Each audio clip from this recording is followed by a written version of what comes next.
وَرَهْبَانِيَّةً ابْتَدَعُوهَا، اور رہبانیت کی ابتدا کی بدعت انہوں نے کی۔ ابھی ابتدا میں کہہ رہا تھا بدا، با دال اور حمزہ یہ بھی مادہ ہے، اور بے با دال اور عین، عین اور حمزہ میں تھوڑا ہی فرق ہوتا ہے لکھنے میں، تو وہ بھی حمزہ جو ہے وہ بھی اسی طریقے سے جیسے کہ عین کی گھنڈی ہوتی ہے۔ بدا ابتدا کا لفظ اس سے بنا ہے، اور بدا سے یہ ابتداء بنا ہے، فرق صرف اتنا ہی ہے۔ اور فرق کیا ہے؟ جس چیز کی اصل دین میں نہ ہو، جڑ دین میں نہ ہو، بنیاد دین میں نہ ہو، کوئی ایسی شے باہر سے لا کر تھوپ دینا دین میں بدعت ہے۔ حضرت عائشہ سے جو حدیث مروی ہے، من احدث فی امرنا، جس شخص نے بھی ہمارے اس دین کے معاملے میں کوئی نئی بات ایجاد کر کے اس میں شامل کر دی، فہو رد، تو وہ بات بھی مردود، وہ شخص بھی مردود۔ اس لیے کہ یہی در حقیقت حلیہ بگاڑنے کا ذریعہ یہی چیزیں ہوتی ہیں۔ آپ نے ایک چیز کا اضافہ کیا نیک نیتی سے، دوسرا آئے گا اور ردہ رکھے گا، تیسرا آئے گا اس پر اور ردہ رکھے گا۔ خشت اول چو نہت میں مار کج تاثریا میں ربت دیوار کج، ہوتے ہوتے یہ ہوگا کہ یہ جو اوور گروتھ ہے یہ اتنی ہو جائے گی کہ وہ اصل دین چھپ جائے گا اس کے پردے۔ اصل جو ہے نماز جنازہ کی اہمیت ہے ہی نہیں، نہ دعا یاد کریں گے، نہ اس کی کوئی اہمیت ہے، بلکہ بغیر وضو کے بھی کھڑے ہو جائیں گے۔ لیکن اس کے بعد جو تومار چلے گا، اب سوئم ہے، اب چہار، وہ 7واں ہے، اب 10واں ہے،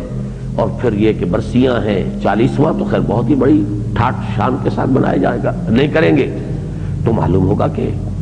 بہت بڑے خلا کا احساس ہوگا، لوگوں کی نگاہیں اٹھیں گی، نہیں کر رہے، یہ کیا ہو گیا ان کو؟ تو ہوتے ہوتے وہ اصل شے پیچھے چلی جائے گی، اس کی اہمیت نہیں رہے گی۔ اور یہ بالکل صحیح ہے کہ جہاں ایک بدعت آتی ہے، ایک سنت جو ہے وہاں سے یقیناً ختم ہوتی ہے۔ یہ ہو ہی نہیں سکتا کہ بدعت آئے اور سنت جو ہے وہاں سے ہٹے نا۔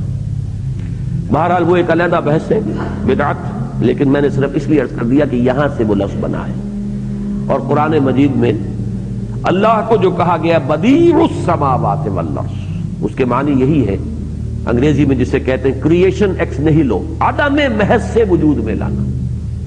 کوئی شے نہیں تھی اور اللہ نے پیدا کر دیا۔ ایک ہے کسی شے سے کسی شے کا بنا دینا، یہ ہے خلق۔ مٹی سے انسان کو بنا دیا، خلق الانسان من صلصال کالفخار، یہ لفظ خلق آئے گا۔ آگ کی لپٹ سے جنوں کو بنا دیا، خلق الجان من مارج من نار،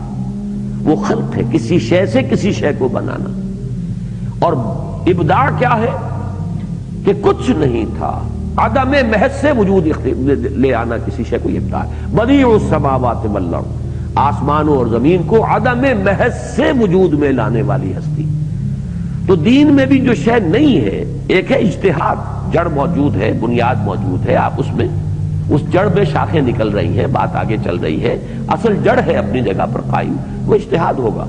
اور جہاں بالکل کوئی نئی چیز لا کر شامل کر دی جائے تو وہ بدعت ہے۔ تو رہبانیت کی بدعت انہوں نے ایجاد کی، ما کتبناہا علیہم، ہم نے یہ ان پر فرض نہیں کی تھی۔ جو بچے نے سوال بدعت کے بارے میں کہا، بدعت عربی زبان کا لفظ ہے، بے دار اہم سے نکلا، اسی سے اللہ تعالیٰ کے اسم ہے بدیع السماوات والارض، کہ اللہ آسمانوں زمینوں کو بدعت کرنے والا ہے، کہ کوئی چیز پہلے نہیں ہوتی، نمونہ نہیں ہوتا، ایک نئی چیز بنانے والا اللہ تعالیٰ بھی بدیع ہے۔ اللہ کے رسول علیہ السلام نے بدعت کا بڑا تذکرہ کیا۔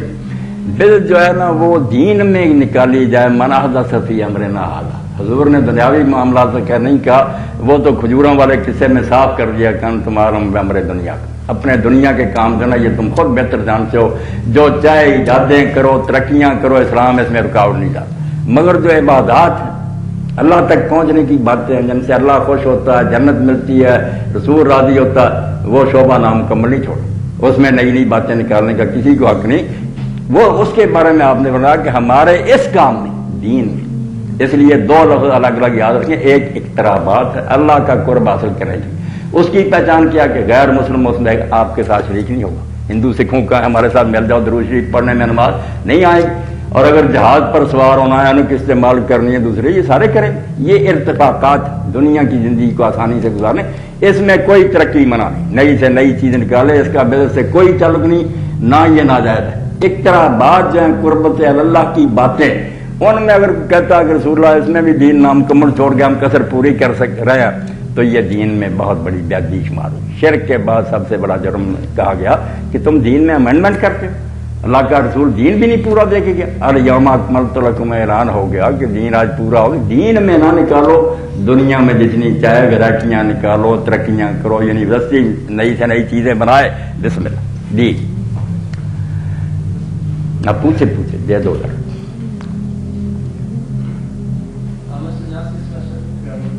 جی آپ نے فرمایا کہ جو ہے نا اس نے جو آئے نہیں کہ آج کے دن جو ہے دین مکمل ہو گیا, اس میں آپ کو اسے نہیں کر سکتے, لیکن اذان جو ہے اس کے اندر جو ہے نا صبح کے وقت ہم پڑھتے ہیں کہ نماز کے لیے نماز نہیں سے بہتر ہے.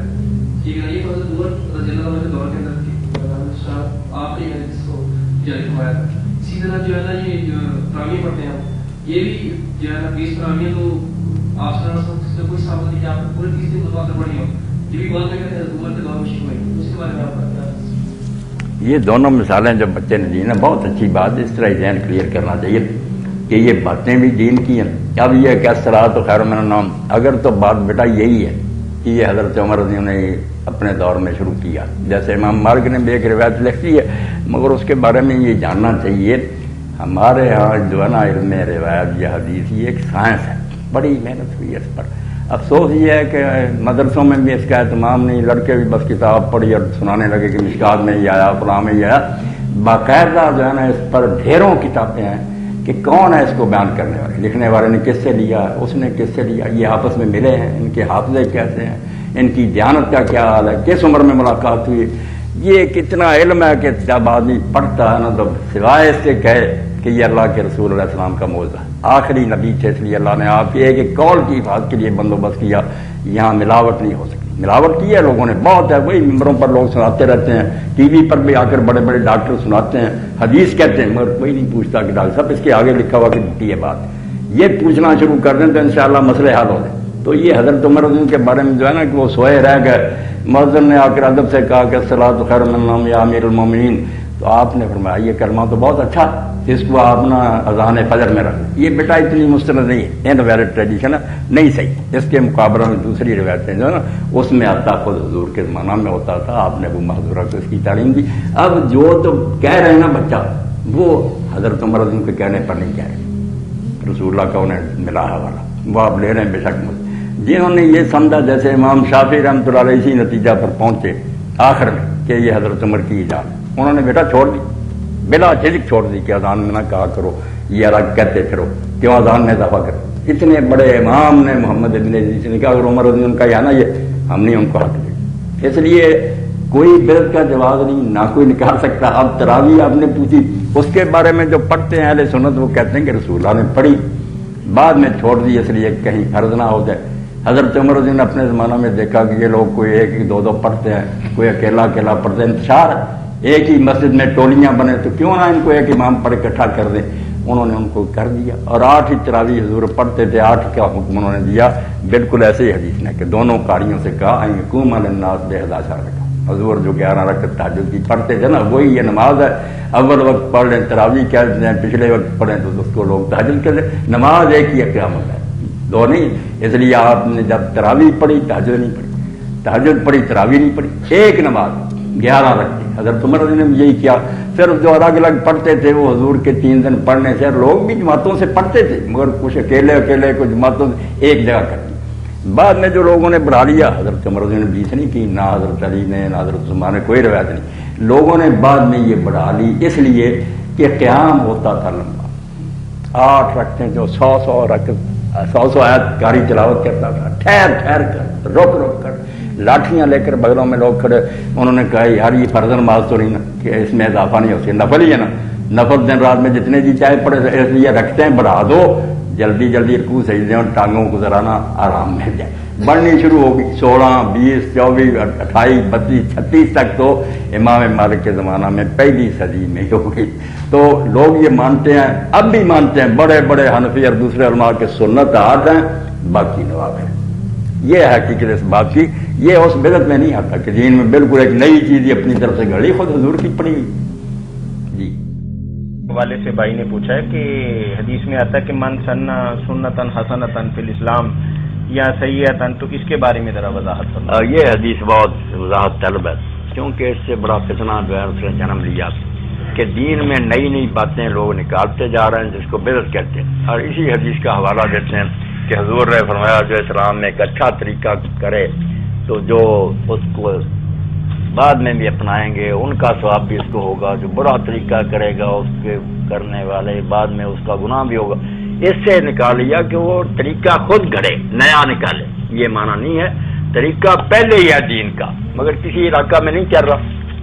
کسی مسجد کے نمازی نہیں کر رہے، ایک شخص نے اس پر عمل شروع کر دیا، یہ لوگوں کو بتایا، لوگ کرنے لگے، وہ بات تھی کہ جس نے دین کے ایک نیک طریقے کو چالو کیا، طریقہ پہلے ہی اسلام میں، کیونکہ اس کا پس منظر جو ہے حدیث پاک میں وہ کیا،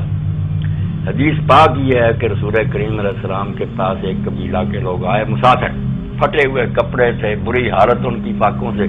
حضور نے ان کی حالت دیکھ کر خطبہ دیا کہ لوگوں ان کی مدد کرو، تو کوئی اثر نہ اتنا ہوا، حضور کو غم ہوا کہ لوگوں نے کوئی توجہ ہی نہیں، اتنے میں ایک شخص اٹھا، وہ گھر گیا اور ایک تھیلی جو 3 روپیوں سے بھری ہوئی وہ لے کر آیا، بڑی مشکل سے اٹھا کر لایا، اس نے لا کر جب ڈھیر کی تو اور لوگ بھی دینے لگے، ڈھیر لگ گیا، حضور کا چہرہ بس سونے کی طرح دمکنے لگا، تو وہاں آپ نے فرمایا کہ من صلی سنہ فی الاسلام سنت حسنہ، جو ایک اچھا طریقہ اسلام میں شروع کر دے، یہ طریقہ من گھڑ تھا خیرات کرنا، یہ تو پہلے ہی دین تھا، مگر پہل اس نے اس مجلس میں کی، تو آپ نے فرمایا جو پہل کر دے بعد والے پھر جو ان کا ثواب بھی اس کو برابر ملتا۔ حدیث کا آغاز تو یہ صحیح مسلم میں پڑھ لیں، وہ بدعتوں کی کب بات تھی کہ نئی صلاۃ نکال لو، نئی نمازیں نکال لو اور قبروں پر اذانیں نکال لو، تو حوالہ اس حدیث کا دے دو، یہ حدیث پاک کے ساتھ ٹھٹھا ہے، ایسا نہیں ہے، طریقہ ہے دین میں مگر کیسے علاقے میں نہیں کرتے لوگ، یا کسی طالب علم کو نہیں پتا، استاد نے سکھایا شروع ہو گیا، پھر یہی ثواب ملے، برا طریقہ بھی رائج کر دیا، کسی گاؤں میں قتل نہیں ہوتا تھا، ایک نامراد نے قتل کر دیا، اب چال چل پڑی اور قتل ہونے لگے، گناہ ہوگا، جیسے قابیل کے بارے میں حضور نے فرمایا کہ اب جتنے قتل ہوتے ہیں ہر قتل میں سے ایک گناہ اس کے ذمہ لکھا جاتا ہے کہ اس نے ہی سن قتل، وہاں بھی لفظ یہ کہ قتل کی سنت تو اس نے جاری کی، ویسے حدیث پاک سے کوئی نہ نکالے کہ نئی نئی بدعتیں جائز ہیں، یہ دین کی بات ہے کہ اگر کسی مسجد میں نہیں، کسی محلے میں، تو جو چالو کرے گا اس سنت بالکل اس کے بعد والوں کا بھی ساتھ، کیونکہ ہمارا وقت ختم ہونے والا